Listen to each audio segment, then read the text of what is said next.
আজকে বানামো চিড়ার ডেজার্ট। তো চিড়াগুলি ভালো করে ধুইয়া এখন ভিজায় রাখুন।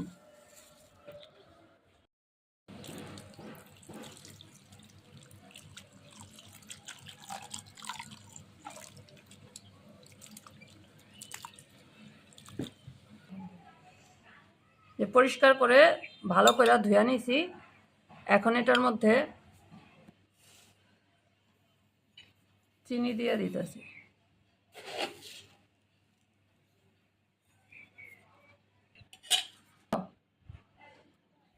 এখন দিয়ে দিব দুধ। দুধটা ফ্রিজে রাখা ছিল একদম ঠান্ডা, বরফও জমে গেছে একটু একটু। তো এরকমই ঠান্ডা দুধ কিন্তু এই চিড়াটার মধ্যে দিতে হবে। একদম ঘন করে আমি গরম করে রেখেছিলাম, ঠান্ডা করে তারপর ডিপ ফ্রিজে রেখেছি। দুধে কিন্তু এই যে দেখেন, এই যে বরফ বরফ দেখা যাচ্ছে। এখন একটু হালকা করে মিশিয়ে দিতেছি, চিনিটা সব জায়গায় মিশা যাব।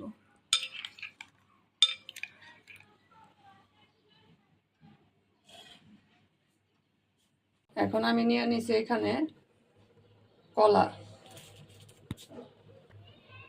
এই যে খেজুর আমি ধুয়া ভালো করে ছোট ছোট করে টুকরা করে নিছি, বিচিগুলো ছাড়া নিছি আর কি। এখন দিয়া দিব। আর খেজুরের জন্য কিন্তু আমি চিনিটাও একটু কম দিছি, কারণ খেজুরের একটা মিষ্টি আছে, এই জন্য চিনিটা একটু কম দিছি।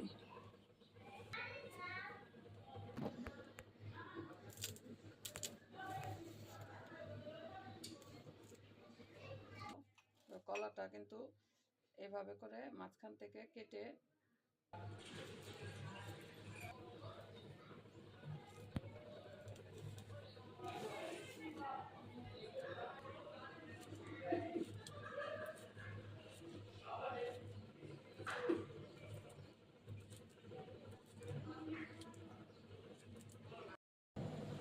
তো কলা আর খেজুর উপর থেকে দিয়ে দিলাম, কিন্তু এটা রেডি হয়ে গেছে। এখন এটারে ফ্রিজে রেখে দিব। তো এখানে আমি আরেকটা জিনিস ভুলে গেছি, একটু সামান্য উপর থেকে একটু লবণ দিয়ে দিলাম।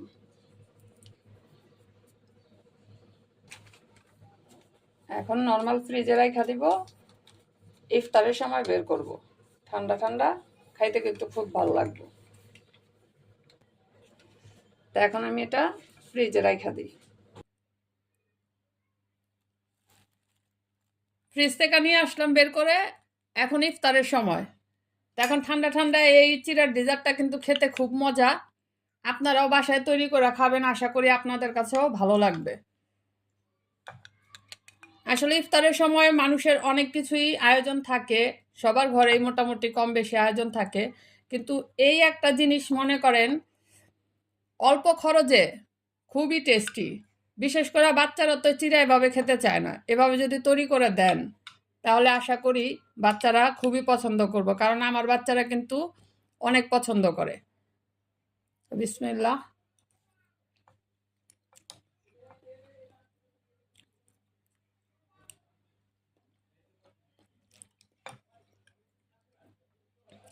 তো আজকে এই পর্যন্তই, সবাই ভালো থাকেন, আল্লাহ হাফেজ।